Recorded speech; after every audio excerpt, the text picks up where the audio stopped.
Bill O'Reilly here, Monday, March 22nd, 2021. You are listening to the O'Reilly Update. Here's what's happening today in America. Donald Trump plots his return to social media. The Pope calls for a global fight against organized crime. Miami declares a state of emergency as spring breakers run wild. Economists rank the highest tax states in the USA, and a new survey lists the happiest places on earth. Also ahead, turning children into racists.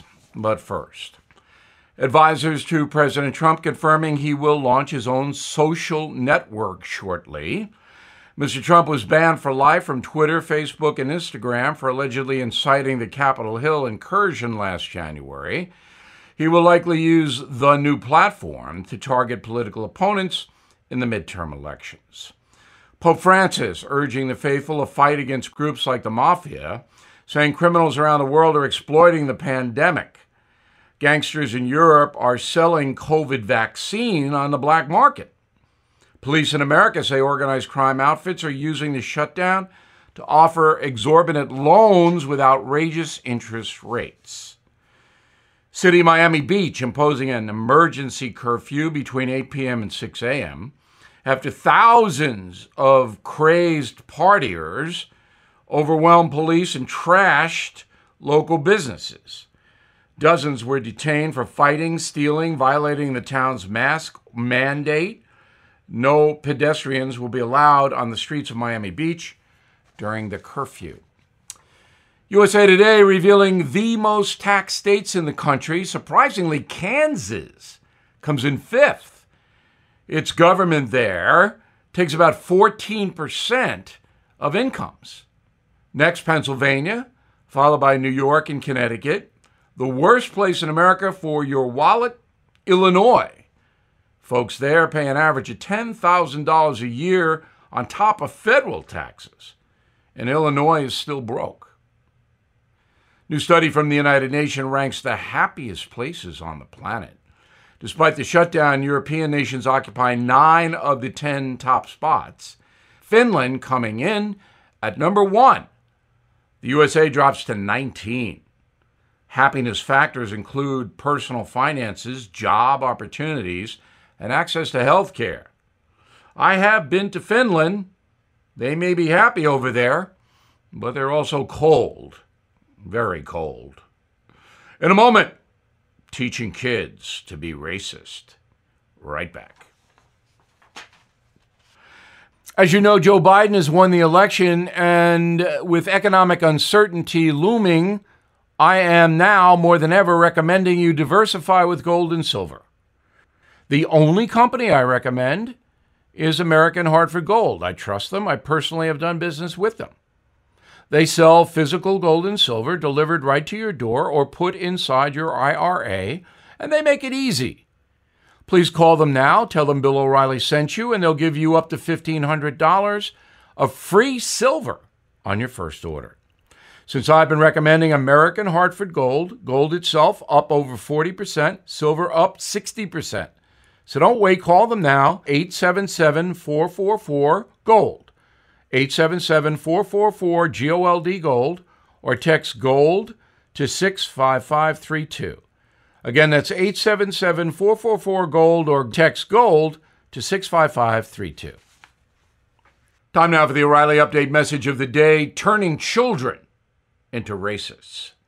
Imagine you are a third grader in the Wake County, North Carolina school district, the largest in the state. All around you are kids of different ethnicities and colors. Your parents say you're in school to learn things that will help you in later life. But there is something very wrong in your school. Because you're just 9 years old, you may not fully understand what is being presented to you, at least by some teachers. Their attitude about American society is hateful. And that is being passed on to you, the 9-year-old student.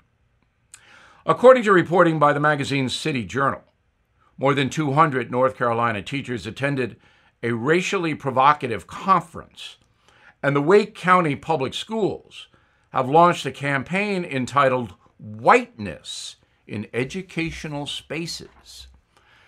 Basically, some schools are forming equity teams that are pushing a concept called anti-racism. According to documents obtained by journalist A.P. Dillon, teachers are being instructed that white cultural values include denial, fear, blame, control, punishment, and one-dimensional thinking. Of course, any group could have elements that embrace those things. But for the Wake schools, it seems to be an exclusively white problem. In one conference session, the argument was made that whiteness perpetuates the American system of injustice. Therefore, teachers should challenge the dominant ideology of whiteness and actually disrupt white culture in the classroom. This incredibly racist point of view is not just on display among some woke in Wake County. It's taken root all over the country. The race hustlers who peddle this pernicious propaganda also advise teachers to disrupt any parent who might object to having his or her child brainwashed. Quote, "You can't let parents deter you from the work. White children are benefiting from the system." Unquote. This is simply horrible. Young children being taught skin color dictates their lives. Talk about creating division and bitterness. But if you confront the educational bigots, you are immediately branded a bigot yourself. You are canceled, loathed, your reputation sullied. This is the great far-left racist strategy. Oppose us, we'll destroy you. Many public schools and colleges are now spreading a contagion far worse than COVID. It is a poison that harms the minds of American students who should be taught the virtues of brotherhood and sisterhood. Instead, many kids are getting lessons on the evils of whiteness. And for this illness, there will be no vaccine. The damage may be permanent. I'm Bill O'Reilly, and I approve that message by actually writing it. For more honest news analysis, please go to BillO'Reilly.com. BillO'Reilly.com. In a moment, something you might not know. How bad is your back, knee, or neck pain? Mine was pretty bad. I played 4 sports when I was younger, and it's catching up with me now. I tried a lot of stuff to manage the pain. Ointments, pain relievers, fish oil, nothing worked. So a doctor friend of mine recommended Omega XL, and here's why.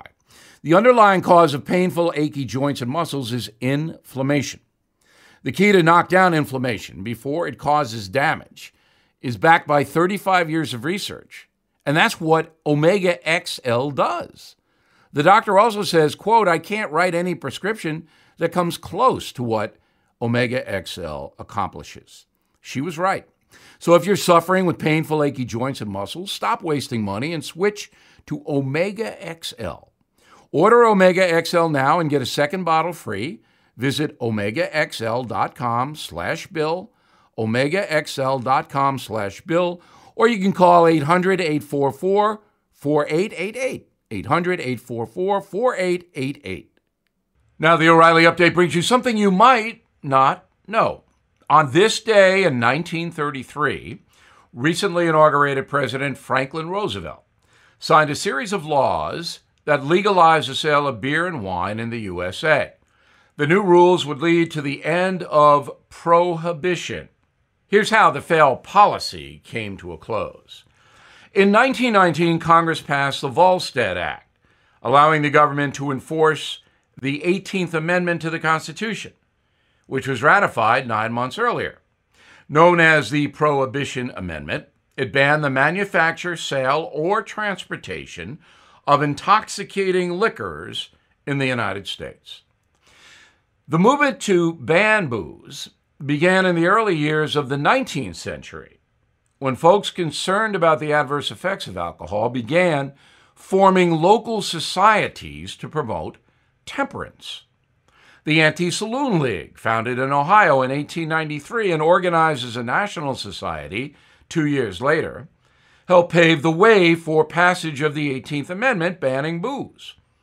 Once implemented, the experiment was a total failure. The consumption of alcohol stayed about the same in most of America. Prohibition did force the liquor industry underground, creating a criminal underworld dominated by gangsters like Al Capone. Also, thousands got sick or even died from bathtub gin and other concoctions made in people's basements. The government passed the 21st Amendment in 1933, repealing prohibition in every state. And here's something else you might not know. Americans now consume more alcohol than ever before. COVID is largely responsible. Recent poll from Gallup shows 65% of American adults now consider themselves regular drinkers. Maybe that's because while state officials ordered people to stay inside, every state in the union, including California, also classified liquor stores as essential businesses, so they stayed open. Maybe that's why people are boozing it up. Back after this. Attention savvy investors, Bill O'Reilly here. Want predictable monthly cash flow? Is a 10% annualized immediate monthly payout good for starters? How about bonuses targeted to 21%?